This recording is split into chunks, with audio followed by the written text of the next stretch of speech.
बाहर आते ही जेल के गेट पर हंगामा करने लगा। वह सबको बता रहा था कि बहुत जल्द वह अरबपति बनने वाला है। दरअसल 2 साल पहले शाओही ने वह हीरा चुराया था, लेकिन हीरा हाथ लगते ही पुलिस उसके पीछे पड़ गई। बचने के लिए उसने जल्दी में उस हीरे को एक इमारत के एयर डक्ट में छुपा दिया। इसके तुरंत बाद वह पुलिस के हाथों पकड़ा गया और जेल चला गया। गिरफ्तार होते समय उसने हीरे की जगह अपने दिमाग में याद कर ली थी। वहाँ पहुंचकर उसके होश उड़ गए। वह इमारत अब पुलिस स्टेशन बन चुकी थी। गुस्से और हैरानी में शाओही वहीं गिर पड़ा, लेकिन हीरा वापस लेने का जुनून अब भी जिंदा था। उसने डिलीवरी मैन का भेष बनाया और पुलिस स्टेशन में घुसने की कोशिश की, मगर गेट पर खड़े गार्ड ने साफ कह दिया कि इस इमारत में सिर्फ 2 तरह के लोग अंदर जा सकते हैं, एक जिनके पास पुलिस बैज हो और दूसरे जिनके हाथों में हथकड़ी हो। तभी एक पुलिस अफसर कार्ड स्वाइप करके अंदर गया। शाओही ने मौके का फायदा उठाया, उससे दोस्ताना दिखावा किया और चुपके से उसका कार्ड चुरा लिया। उसी पल उसके दिमाग में एक नया प्लान तैयार हो गया। उसने किसी से वही कार्ड कॉपी करवाया, नकली पुलिस बैज बनवाया और अगले दिन खुद पुलिस अफसर बनकर स्टेशन पहुंच गया। कार्ड स्वाइप करके वह अंदर घुस गया। लिफ्ट तक पहुंचा ही था कि सामने पुलिस वालों का एक समूह आ गया। मजबूरी में उसे उनके साथ लिफ्ट में जाना पड़ा। किसी तरह वह उस मंजिल तक पहुंचा जहां एयर डक्ट था। तभी अचानक एक भगोड़ा अपराधी वहां घुस आया। शाओही को लगा कि उसका भेद खुल गया है। घबराकर उसने उस आदमी को लात मार दी। संयोग से वही भगोड़ा वांटेड क्रिमिनल निकला और इस तरह शाओही ने अनजाने में उसे पकड़ लिया। पुलिस चीफ ने उसकी बहादुरी देखी, मगर पूछा कि उसे पहले कभी क्यों नहीं देखा। शाओही ने तुरंत जवाब दिया कि वह नया ऑफिसर है। चीफ उसकी फुर्ती से इतना प्रभावित हुआ कि उसे सीधे थेफ्ट स्क्वाड में भेज दिया। इतना ही नहीं,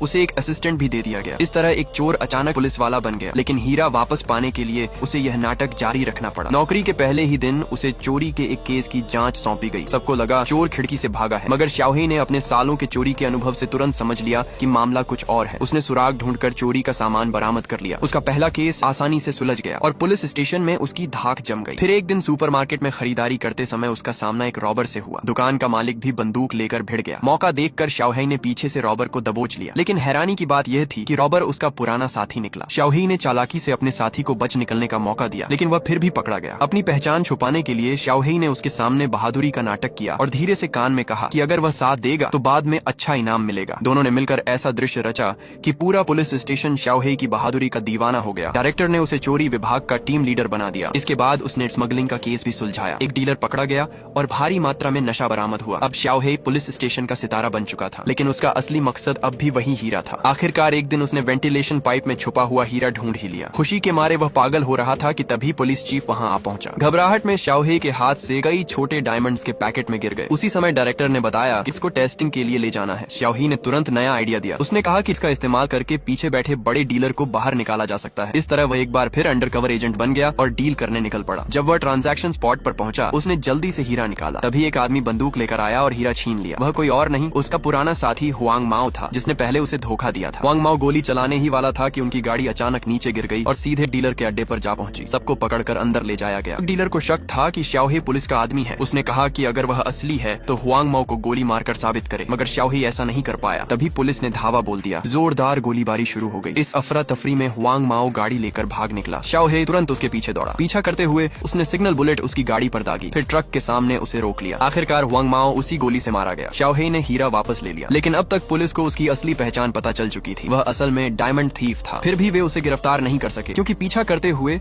शाओही सीमा पार कर चुका था। अब वह मेक्सिको में था, जहाँ पुलिस का अधिकार नहीं चलता था और इस तरह शाओही हीरा लेकर आजाद हो गया।